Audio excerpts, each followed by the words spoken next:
Goa Organics వారి skin care, hair care, wellness products కోసం AP, తెలంగాణలో డిస్ట్రిబ్యూటర్లు కావాలను వివరాలకు స్క్రీన్ పైన ఉన్న నెంబర్ కి కాల్ చేయండి. ఖమ్మం జిల్లా కూసుమంచి మండలం దేవుని తండ దగ్గర కారు అదుపు తప్పి బోల్తా పడింది. బోల్తా పడిన కారులో పెద్ద మొత్తంలో డబ్బులు ఉన్నట్లు పోలీసులు గుర్తించారు. కారు డిక్కీలో నగదు తీసుకొని వెళ్తుండగా కారు అదుపు తప్పి బోల్తా కొట్టింది. అందులో ఉన్న 2 బ్యాగులు తీసి లెక్కించగా 1.5 కోట్లు ఉన్నట్లు పోలీసులు గుర్తించారు.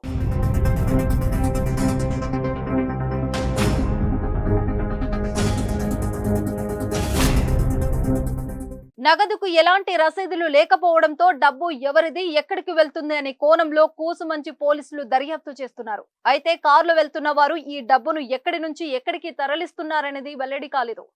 ఎన్నికలకు ఒక రోజు ముందే కారులో ఇంత డబ్బు బయటపడడంతో ప్రస్తుతం తీవ్ర కలకలం రేపింది. అయితే బోల్తా పడిన కారులో ఎంతమంది ఉన్నారనే తెలియాల్సి ఉంది.